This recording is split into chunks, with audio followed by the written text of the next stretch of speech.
Firmé el acta de matrimonio pensando que estaba comprando mi futuro, pero lo que realmente vendí fue mi alma. Me llamo Andrea y tengo 32 años. Llevo 7 años viviendo en Estados Unidos y 5 años casada con un hombre al que nunca amé. Un hombre cuyo apellido llevo, cuya casa comparto, cuya vida finjo vivir todos los días. Y cada mañana que me despierto a su lado, siento que una parte de mí se muere un poco más. Esta es mi historia. La historia de cómo una decisión que tomé en 30 segundos ha definido cada minuto de los últimos 5 años de mi vida. Vengo de Puebla, de una colonia humilde donde las casas están pegadas unas con otras y los sueños son tan pequeños como los espacios donde vivimos. Mi familia es trabajadora, mi papá es albañil y mi mamá vende comida en el mercado. Tengo 3 hermanas menores que yo y desde chica supe que si quería algo diferente para mi vida, tendría que buscarlo yo misma, porque nadie me lo iba a dar. Estudié hasta la preparatoria.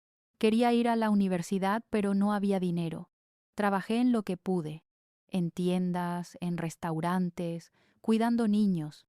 Ganaba poco y gastaba menos, tratando de ahorrar algo, aunque nunca era suficiente.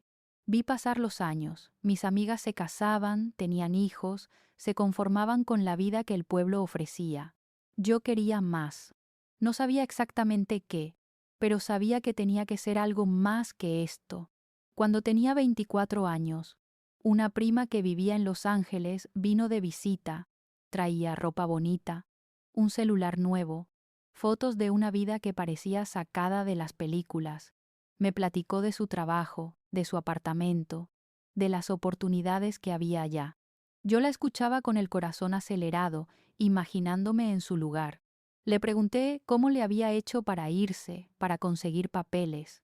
Ella se rió y me dijo que se había casado con un americano, que había sido un arreglo. Él necesitaba a alguien de quien cuidar para bajar sus impuestos y ella necesitaba papeles. Se ayudaron mutuamente. Me contó que conocía a más personas que habían hecho lo mismo, que había hombres americanos que específicamente buscaban mujeres mexicanas para estos arreglos, que no era amor, era un negocio, un intercambio, y que si yo estaba interesada, ella me podía conectar con alguien. Esa noche no pude dormir. Le di vueltas y vueltas a la idea en mi cabeza. Casarme con un desconocido por papeles. Sonaba loco, sonaba peligroso, pero también sonaba como la única forma de salir de donde estaba, de tener la oportunidad que tanto había buscado. Pasaron 2 meses en los que no podía dejar de pensar en esa conversación. Veía mi vida pasar igual, día tras día, sin cambios, sin futuro, y finalmente tomé una decisión. Le escribí a mi prima, le dije que sí, que estaba interesada, que me conectara con alguien. Si alguna vez has estado tan desesperada por cambiar tu vida que consideraste hacer algo que sabías que estaba mal, suscríbete a este canal, porque necesitas escuchar lo que pasó después. Necesitas saber que los atajos siempre cobran peaje. Mi prima me conectó con un hombre llamado David. Tenía 42 años, era divorciado, vivía en un pueblo pequeño de Arizona. Nos escribimos por un mes antes de hacer una videollamada.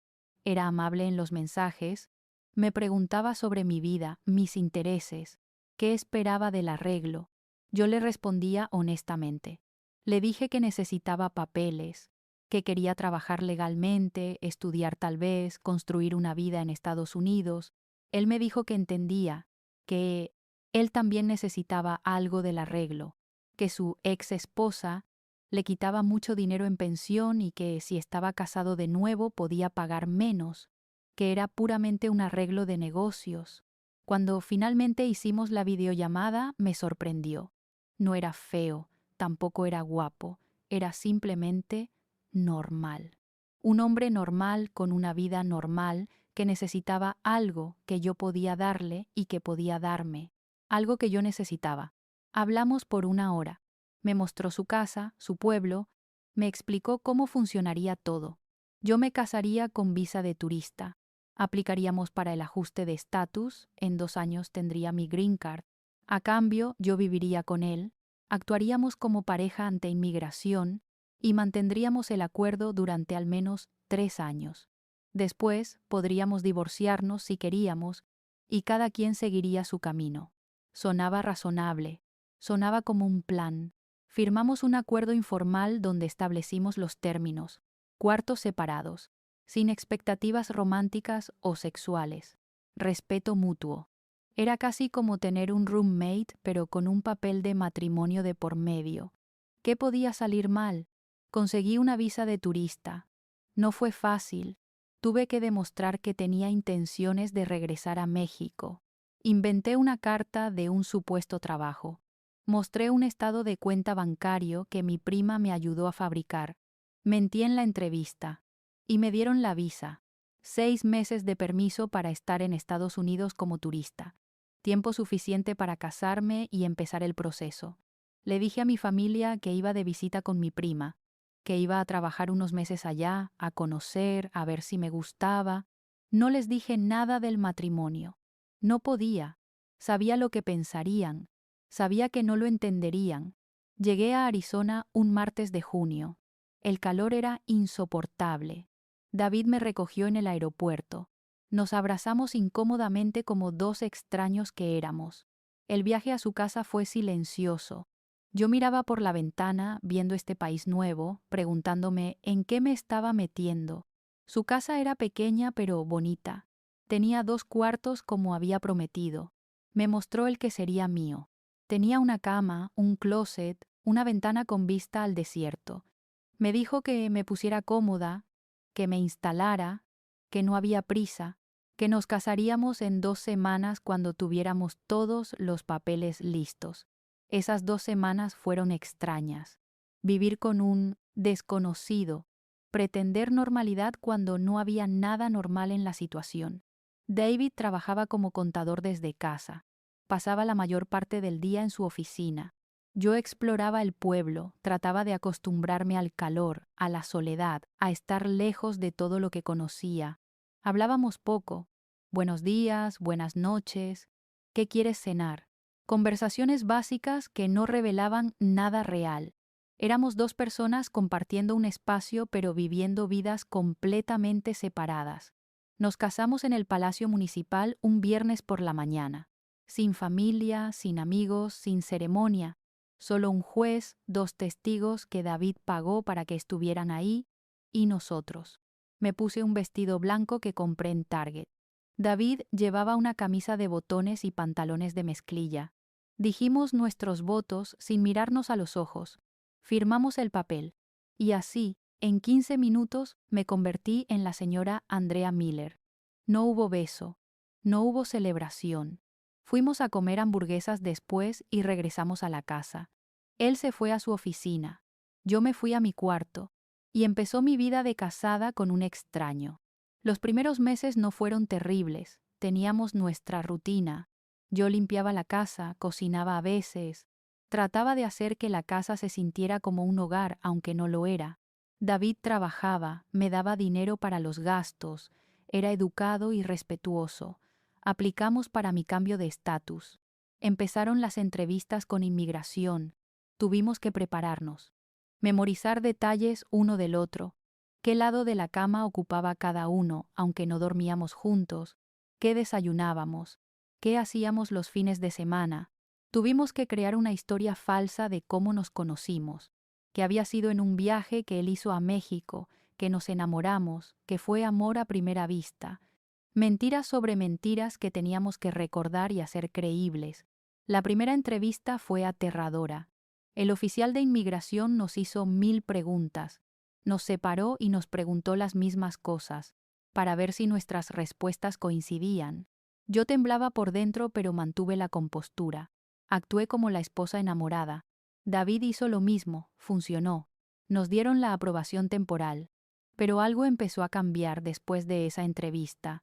David empezó a comportarse diferente, más posesivo. Empezó a hacer comentarios sobre cómo me vestía, con quién hablaba por teléfono, a dónde iba cuando salía.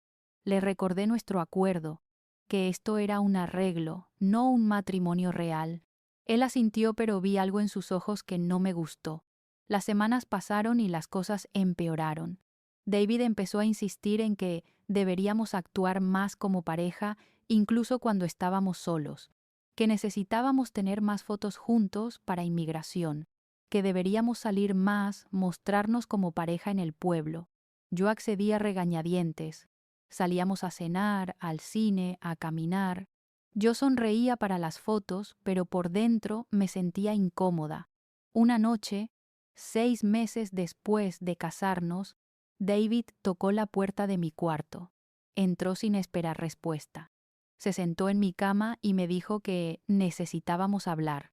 Me dijo que había desarrollado sentimientos por mí, que al principio sí había sido solo un arreglo, pero que con el tiempo se había dado cuenta de que le gustaba tenerme en su casa, que quería intentar hacer real el matrimonio. Sentí que se me helaba la sangre. Le dije que no, que ese no era el acuerdo, que yo no sentía nada por él, que esto era solo por los papeles. Se enojó. Me dijo que yo estaba viviendo en su casa, comiendo su comida, usando su dinero, que lo mínimo que podía hacer era intentar corresponder a sus sentimientos. Le dije que no funcionaba así, que no le debía nada más allá de lo acordado. Se fue de mi cuarto dando un portazo. Durante días no me habló. El ambiente en la casa se volvió tenso, pesado. Yo empecé a tener miedo. Estaba en este país con una visa que dependía de este matrimonio. No tenía a dónde ir. No tenía dinero propio. Estaba completamente a su merced. David empezó a ser cruel. Sutilmente al principio. Comentarios sobre mi acento, sobre cómo hacía las cosas. Me criticaba la comida que cocinaba, la forma en que limpiaba. Me hacía sentir que no era suficiente, que debería estar agradecida de que me había dado esta oportunidad.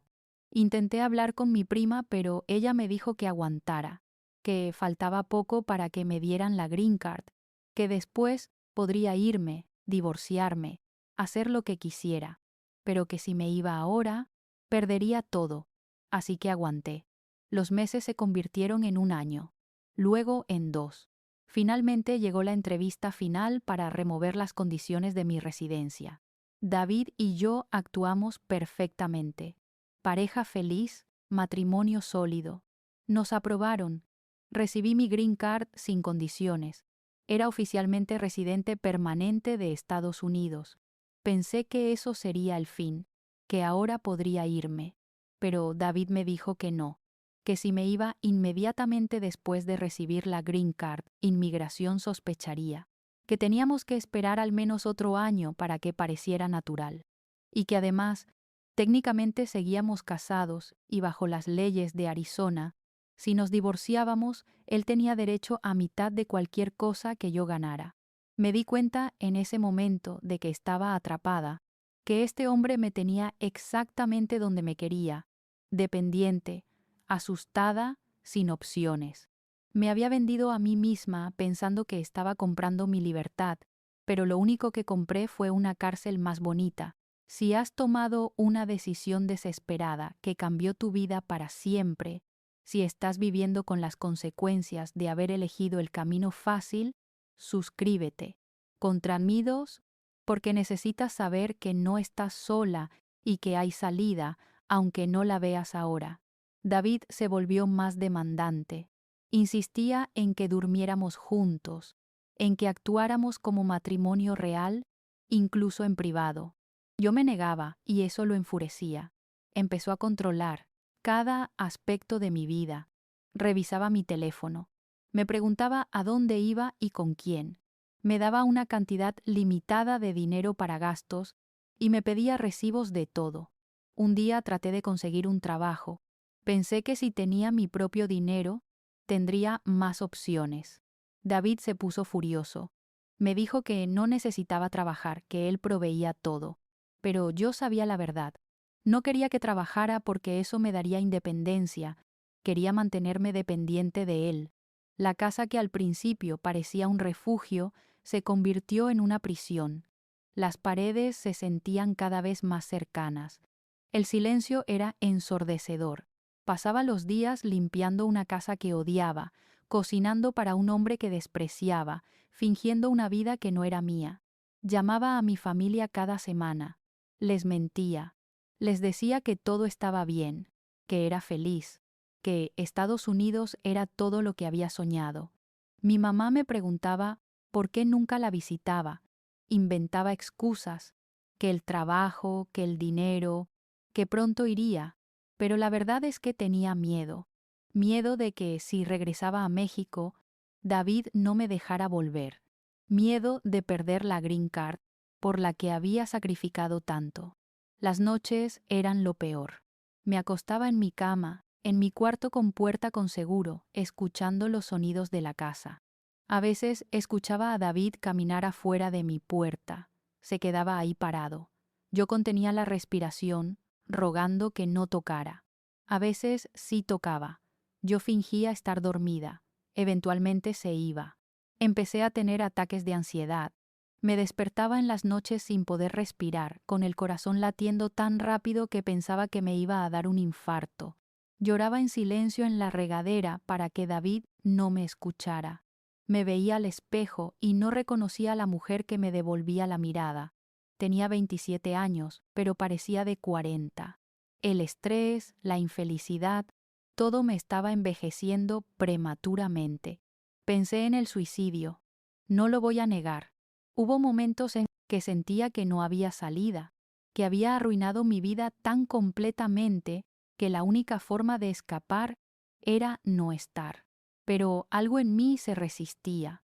Una parte pequeña que todavía creía que podía haber algo mejor, que esto no podía ser todo lo que la vida me tenía preparado.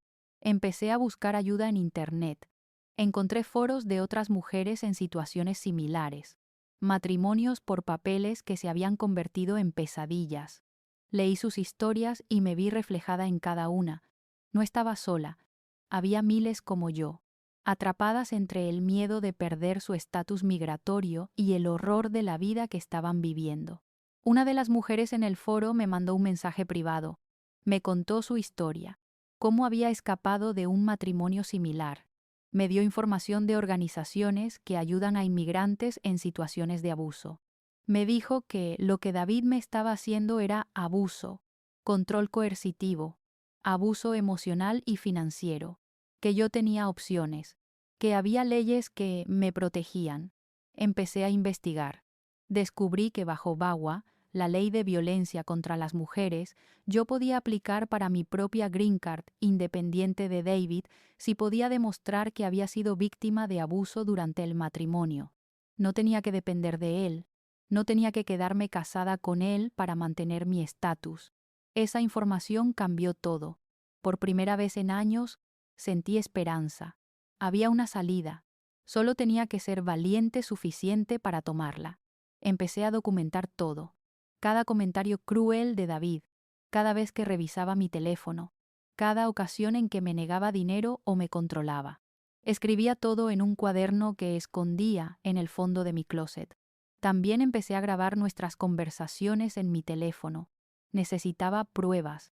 Contacté a una organización que ayudaba a mujeres inmigrantes. Me pusieron en contacto con una abogada. Le conté mi historia completa, todo. El matrimonio falso, el abuso que siguió, mi situación actual. Esperaba que me juzgara, que me dijera que era mi culpa por haber entrado en este arreglo, pero no lo hizo.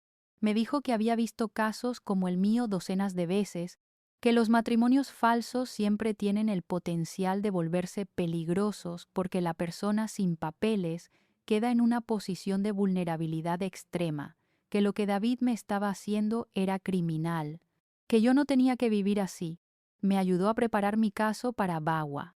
Recopilamos todas mis pruebas, mis escritos, mis grabaciones, testimonios de las pocas personas que sabían algo de mi situación. Llenamos los formularios y los enviamos. Mientras esperábamos respuesta, empecé a planear mi escape. La abogada me conectó con un refugio para mujeres. Me dijo que cuando estuviera lista, tenía un lugar a donde ir, que no tenía que quedarme en esa casa un día más. Pero tenía miedo, miedo de la reacción de David, miedo de que me encontrara, miedo de que, de alguna forma, arruinara mi caso de inmigración. La abogada me aseguró que una vez que enviara mi aplicación de VAWA, David ya no tenía poder sobre mi estatus migratorio. Pero el miedo no es racional, el miedo es visceral. Pasaron 3 meses más en esa casa, 3 meses más fingiendo, pero esta vez era diferente, porque ahora sabía que había un final, que esto era temporal, que pronto sería libre. Una tarde, mientras David estaba en una cita con su contador, empaqué una maleta con lo esencial: ropa, documentos, mi teléfono, el cuaderno con mis notas. Llamé a la coordinadora del refugio. Me dijo que viniera, que tenían un espacio para mí, que estaría segura. Dejé una nota en la mesa de la cocina, breve. Le decía que me iba, que había aplicado para VAWA, que no tenía que buscarme, que mi abogada se pondría en contacto para los procedimientos de divorcio. Firmé con mi nombre de soltera, Andrea Ramírez, no Andrea Miller. Nunca fui realmente Andrea Miller. Tomé un Uber al refugio. El viaje fue de 30 minutos, pero se sintió como una eternidad. Miraba por la ventana, medio esperando ver a David siguiéndome, pero no había nadie, solo el desierto de Arizona pasando frente a mis ojos. Llegué al refugio. Era una casa normal, en un vecindario normal, solo que esta casa estaba llena de mujeres como yo, mujeres escapando, mujeres reconstruyendo, mujeres sobreviviendo. Me dieron un cuarto pequeño. Tenía una cama, un escritorio, una ventana con rejas. No era mucho, pero era mío. Y por primera vez en años, cuando cerré esa puerta, me sentí segura. Las primeras noches lloré. Lloré por todo lo que había perdido, por los años desperdiciados, por la inocencia que ya nunca recuperaría, por la mujer que había sido y que ya no existía. Pero también lloré de alivio, porque había salido, porque estaba viva, porque tenía una oportunidad de empezar de nuevo. David intentó contactarme. Llamadas, mensajes, emails. Al principio eran amables, preguntando dónde estaba, diciendo que estaba preocupado. Luego se volvieron furiosos. Amenazas veladas sobre mi estatus migratorio, sobre cómo me arrepentiría de haberlo dejado. Bloqueé su número. Mi abogada manejó toda comunicación después de eso. El refugio me conectó con servicios: terapia, grupos de apoyo, clases de inglés, asistencia para buscar trabajo. Por primera vez en años, empecé a sentir que tenía control sobre mi vida. Era aterrador, pero también liberador. Mi caso de VAWA fue aprobado 6 meses después. Recibí mi Green Card independiente. Ya no estaba atada a David de ninguna forma. Era oficialmente libre. El divorcio tomó otro año. David lo complicó todo lo que pudo, pero eventualmente se finalizó. Yo no pedí nada de él, solo quería mi libertad, y la conseguí. Si estás en una situación de la que sientes que no puedes salir, si estás atrapada en un matrimonio, en un trabajo, en una vida que no es tuya, suscríbete, porque quiero que sepas que hay salida, que no importa qué tan oscuro parezca, hay luz al final del túnel, pero tienes que ser tú quien dé el primer paso. Han pasado 2 años desde que dejé a David, 2 años en los que he estado reconstruyendo mi vida pieza por pieza. No ha sido fácil. El trauma no desaparece porque escapaste de la situación. Las cicatrices permanecen. Sigo en terapia. He aprendido que lo que viví fue abuso, que David era un abusador que específicamente buscaba mujeres vulnerables para controlar, que yo no fui la primera y probablemente no seré la última. He aprendido que no fue mi culpa, que sí tomé una mala decisión al entrar en ese matrimonio falso, pero que lo que él hizo después no está en mí. Esa es su responsabilidad, no la mía. Encontré trabajo, empecé limpiando casas, igual que muchas inmigrantes, pero trabajaba duro, aprendía inglés, tomaba clases en línea. Ahora trabajo como asistente administrativa en una compañía pequeña. No gano mucho, pero es honesto. Es mío, no dependo de nadie. Vivo en un departamento compartido con otras 2 chicas. Es pequeño, pero es mi espacio. Tengo mi cuarto, mis cosas, mi vida. Puedo salir cuando quiero, hablar con quien quiero, vestirme como quiero, libertades básicas que no tenía antes y que ahora valoro inmensamente. Finalmente regresé a México a visitar a mi familia. Fue hace un año. Cuando llegué, mi mamá me abrazó y lloró. Me dijo que me veía diferente, más delgada, más triste. Le conté todo, toda la verdad que había estado guardando. Lloró más. Me pidió perdón por no haber sabido, por no haber estado ahí para mí. Le dije que no era su culpa, que fueron mis decisiones las que me llevaron ahí. Mis hermanas también se enteraron. Me hicieron 1000 preguntas. Les advertí. Les dije que no importa qué tan difícil sea la vida en México, no vale la pena vender tu alma por papeles, que hay otras formas, formas más lentas, más difíciles, pero formas que no te cuestan tu humanidad. He conocido a otras, sobrevivientes de matrimonios falsos que se volvieron abusivos. Es más común de lo que la gente piensa. Hay toda una industria de hombres americanos que buscan mujeres desesperadas de otros países. Les prometen papeles, seguridad, una vida mejor, y luego las atrapan, las controlan, las abusan, y las mujeres se quedan porque tienen miedo de ser deportadas, de perder todo por lo que vinieron. Necesitamos hablar de esto. Necesitamos advertir a las mujeres que están considerando estos arreglos. No digo que todos sean malos. Sé que hay casos donde funciona, donde ambas partes cumplen el acuerdo y siguen sus caminos sin problema, pero también hay muchos casos como el mío, muchas mujeres atrapadas, muchas sufriendo en silencio. Si estás considerando un matrimonio por papeles, por favor, piénsalo bien. Investiga todas tus opciones. Habla con abogados de inmigración sobre formas legales de obtener estatus. Sí, son más lentas.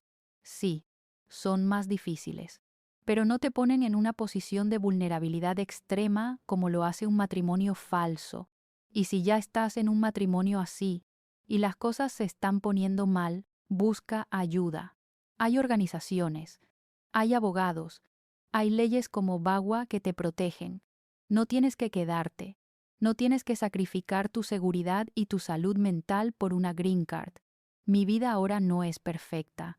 Todavía tengo días malos, días donde el trauma resurge y me cuesta levantarme de la cama, días donde me siento sola y me pregunto si algún día podré confiar en alguien lo suficiente para tener una relación real, días donde me arrepiento de haber venido a este país.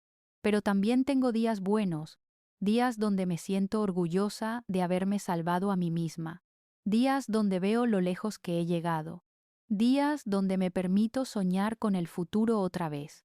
Estoy tomando clases en el Community College. Quiero eventualmente ir a la universidad, tal vez estudiar trabajo social. Quiero ayudar a otras mujeres inmigrantes que están en situaciones difíciles. Quiero usar mi experiencia para evitar que otras pasen por lo que yo pasé. He aprendido tanto en estos años. He aprendido que los atajos siempre tienen precio, que no hay forma fácil de hacer las cosas difíciles, que la desesperación nos hace tomar decisiones que nuestro yo del futuro lamentará. Pero también he aprendido que no estamos definidas por nuestros errores, que podemos sobreponernos, que somos más fuertes de lo que creemos. He aprendido que la libertad no es solo tener papeles. La libertad es poder vivir sin miedo, es ser dueña de tu propia vida, es poder tomar decisiones sin que alguien más te controle. Tuve papeles durante años mientras estaba con David, pero no era libre. Ahora soy libre, y eso vale más que cualquier documento. También he aprendido sobre la comunidad. Las mujeres en el refugio se volvieron mi familia. Nos apoyamos mutuamente a través de las noches difíciles, las crisis, los miedos. Nos celebramos mutuamente los pequeños triunfos. Un trabajo nuevo, un departamento propio, un día sin ataques de pánico. Cosas que otra gente da por sentado, pero que para nosotras eran victorias enormes. Algunas de esas mujeres todavía son mis amigas. Nos juntamos, compartimos comidas, nos aconsejamos. Tenemos un grupo de WhatsApp donde nos mandamos memes, nos animamos, nos recordamos mutuamente que somos chingonas y que lo logramos. Esa red de apoyo ha sido crucial en mi recuperación. He intentado salir con algunos hombres, citas casuales, nada serio. Es difícil. Tengo tanto bagaje ahora, tanto miedo. La primera vez que un hombre trató de besarme, después de David, tuve un ataque de pánico. Él fue comprensivo, pero yo me sentí horrible. Me sentí rota, como si David me hubiera quitado hasta la capacidad de tener una relación normal. Pero mi terapeuta me recuerda que sanar toma tiempo, que no hay apuro, que algún día, cuando esté lista, podré tener una relación sana, una basada en respeto mutuo, en amor, verdadero, en igualdad. No sé cuándo será ese día, pero trato de tener fe en que llegará. Mi relación con mi familia ha mejorado. Ahora que saben la verdad, puedo ser honesta con ellos. Mis hermanas me llaman seguido, solo para checar cómo estoy. Mi mamá me manda fotos de la comida que hace, diciéndome que cuando la visite le va a hacer todos mis platillos favoritos. Esos pequeños gestos de amor me llenan el corazón. He pensado en regresar a México. A veces la nostalgia me pega fuerte. Extraño la comida, el clima, el español, la familiaridad. Pero también sé que ya no soy la misma persona que se fue. He cambiado. Esta experiencia, por horrible que fue, me transformó. No sé si puedo regresar a vivir allá. Creo que mi futuro está aquí, en Estados Unidos. Pero un futuro que yo escoja, no uno que me haya sido impuesto. Todavía me arrepiento. Cada día me arrepiento de haber tomado esa decisión. Me pregunto cómo hubiera sido mi vida si hubiera esperado, si hubiera buscado opciones legales, si hubiera tenido paciencia. Tal vez estaría todavía en México, tal vez todavía estaría luchando, pero también tal vez estaría con mi familia, rodeada de gente que me quiere, en un lugar donde pertenezco. No sabría lo que es vivir con miedo constante. No tendría estas cicatrices. Pero el arrepentimiento, he aprendido, no es productivo si solo te quedas estancada en él. El arrepentimiento tiene que transformarse en lección, en crecimiento, en advertencia para otros.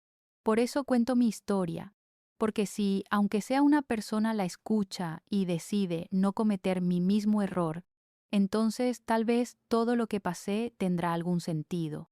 He hablado con jóvenes en mi comunidad, chicas de 20, 21 años, con los mismos sueños que yo tenía. Veo en sus ojos la misma desesperación, las mismas ganas de algo mejor, y les cuento mi historia sin filtros. Les muestro la realidad. No solo el resultado final donde estoy ahora empezando a sanar, sino el proceso, los años perdidos, el trauma, el miedo, el arrepentimiento. Algunas me escuchan, otras piensan que a ellas no les va a pasar, que ellas van a ser más listas, que van a tener más cuidado. Reconozco esa actitud porque yo también la tuve. Pensé que podía controlar la situación, que era un simple intercambio de negocios, que yo sabía en lo que me estaba metiendo. No tenía ni idea. La verdad es que cuando entras en un matrimonio falso, estás poniendo tu vida en manos de un extraño. No sabes quién es realmente, no sabes de lo que es capaz. Y una vez que estás ahí, una vez que tu estatus migratorio depende de esa persona, quedas a su merced. Es una ruleta rusa. Tal vez te toque alguien decente, tal vez no. ¿Vale la pena arriesgar tu seguridad, tu salud mental, tal vez hasta tu vida, por papeles? Para mí, la respuesta es no, 1000 veces no. Pero entiendo que cada persona está en circunstancias diferentes. Entiendo la desesperación. Entiendo que cuando no ves opciones, cualquier salida parece mejor que quedarte donde estás.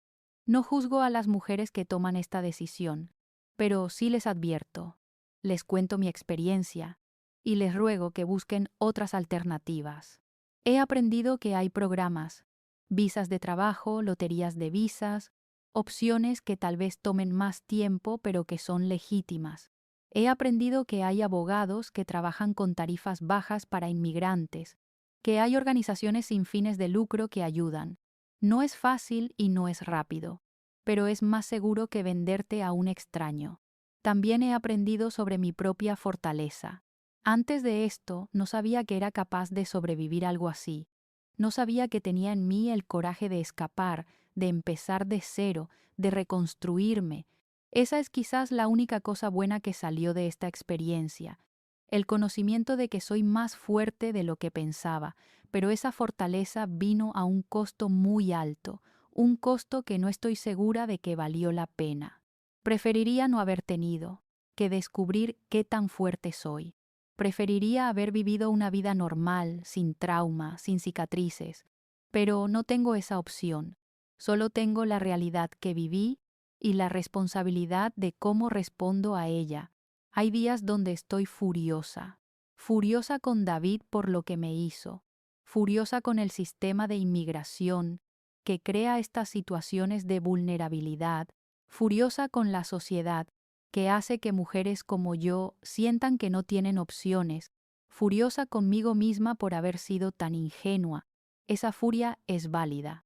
Mi terapeuta me dice que la furia es parte del proceso de sanación, que no tengo que perdonar a David, que puedo estar furiosa con él el resto de mi vida si eso es lo que necesito, que el perdón no es requisito para sanar. Eso me ha ayudado, porque honestamente no sé si algún día pueda perdonarlo. Lo que hizo fue calculado. Buscó específicamente a una mujer vulnerable, desesperada, sin opciones, me enganchó con la promesa de papeles, y una vez que me tuvo donde quería, mostró su verdadera cara. Eso es depredador. Eso es abuso. Y no hay excusa para eso. Reporté mi caso a las autoridades, les conté todo. Dieron seguimiento y descubrieron que yo no era la primera. Había otras mujeres, una antes de mí que había logrado escapar y regresar a su país, otra que todavía estaba con él cuando yo me fui. Las autoridades la contactaron y también la ayudaron a escapar. Ahora David está bajo investigación. No sé qué va a pasar con eso. Los procesos legales son lentos, pero saber que tal vez, solo tal vez, lo van a responsabilizar por lo que hizo me da algo de paz. Y saber que ayudé a salvar a otra mujer de esa situación me hace sentir que algo bueno salió de mi pesadilla. Esa otra mujer, Carla se llama, y yo nos hemos hecho amigas. Hablamos seguido. Comparamos nuestras experiencias. Es reconfortante y también devastador. Reconfortante porque no estoy sola en lo que viví. Devastador porque eso significa que David hizo esto múltiples veces, que es su patrón, que probablemente lo seguiría haciendo si no lo hubieran detenido. Carla está en un refugio diferente, pero también está empezando su proceso de sanación. Nos apoyamos mutuamente, nos recordamos que sobrevivimos, que somos más que lo que nos pasó, que tenemos derecho a vidas felices y plenas, a pesar de lo que hombres como David nos hicieron. He empezado a escribir sobre mi experiencia, no solo para este video, sino un libro, una memoria.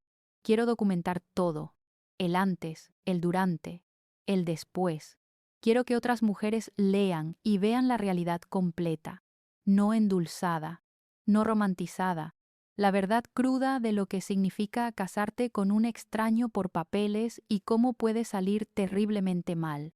No sé si alguna editorial estará interesada, no sé si alguien querrá leer un libro así, pero lo estoy escribiendo de todas formas, porque necesito sacarlo de mi sistema, porque escribir es terapéutico, porque tal vez mi historia puede salvar a alguien.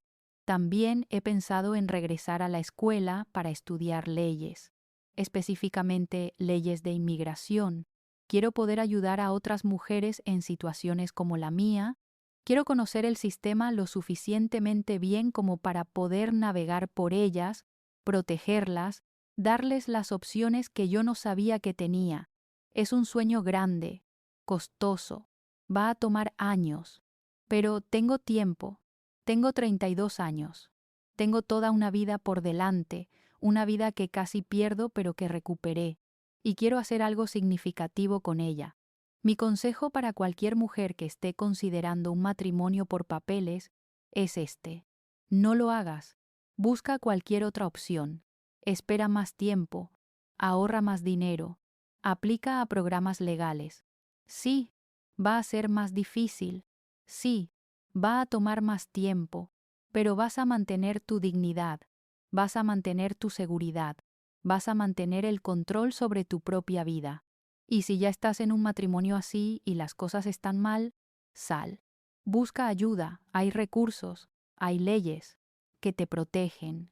No tienes que quedarte por miedo a perder tu estatus. VAWA existe precisamente para casos como estos. Puedes obtener tus papeles independientemente de tu abusador. No va a ser fácil. Escapar nunca es fácil. Empezar de nuevo es aterrador.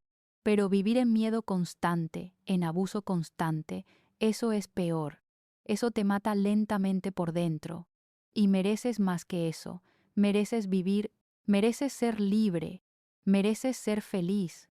Me arrepiento cada día de haberme casado con David por papeles. Me arrepiento de no haber investigado más, de no haber buscado otras opciones, de haber sido tan desesperada e ingenua. Esos 5 años que pasé con él son años que nunca voy a recuperar. Son años marcados por miedo y dolor y trauma, pero también estoy orgullosa de mí misma, orgullosa de haber encontrado el valor de irme, orgullosa de estar reconstruyendo mi vida, orgullosa de usar mi experiencia para ayudar a otras, orgullosa de seguir adelante a pesar de todo. La vida en Estados Unidos no resultó ser el sueño que imaginé.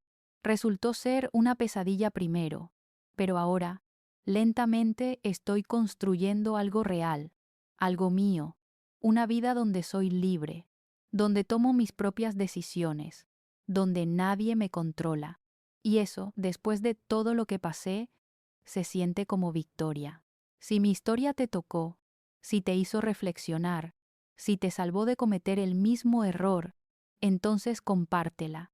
Cuéntale a las mujeres en tu vida que están considerando estos arreglos. Adviérteles. Muéstrales que hay consecuencias reales, que no es solo un trámite de papeles, es tu vida, es tu seguridad, es tu futuro. Y suscríbete, porque voy a seguir contando historias como estas. Historias reales de mujeres inmigrantes, las dificultades que enfrentamos, las decisiones imposibles que tenemos que tomar. Y también las victorias, las superaciones, las resurrecciones, porque sí, me casé con un gringo por papeles y me arrepiento cada día. Pero también sobreviví, también estoy aquí, también sigo luchando. Y eso cuenta, eso importa, eso es lo que quiero que recuerdes de mi historia. No soy una víctima, soy una sobreviviente, y tú también puedes serlo. No importa en qué situación estés ahora. No importa qué tan oscuro parezca, hay salida, hay esperanza, hay vida después del trauma. Solo tienes que dar el primer paso. Y yo estaré aquí, contando mi historia, recordándote que no estás sola, que otras hemos pasado por esto, y que sí se puede salir, sí se puede sanar, sí se puede vivir de nuevo. Esta es mi verdad, cruda, dolorosa, pero mía. Y la comparto con el corazón abierto, con la esperanza de que haga alguna diferencia, de que salve a alguien, de que inspire a alguien, de que le muestre a alguien que hay luz al final del túnel. Me casé con un gringo por papeles. Me arrepiento cada día, pero también me levanto cada día, también lucho cada día, también vivo cada día. Y eso es lo que me mantiene adelante. Gracias por escuchar mi historia, por quedarte hasta el final, por no juzgarme, por entender. Y por favor, cuida de ti, cuida de las mujeres en tu vida. Y si alguna vez estás en una situación como la mía, recuerda, mereces ser libre, mereces ser feliz, mereces vivir sin miedo, y lo vas a lograr, igual que yo, paso a paso, día a día, hasta que un día te despiertes y te des cuenta de que ya no estás sobreviviendo, estás viviendo, y eso es todo lo que importa.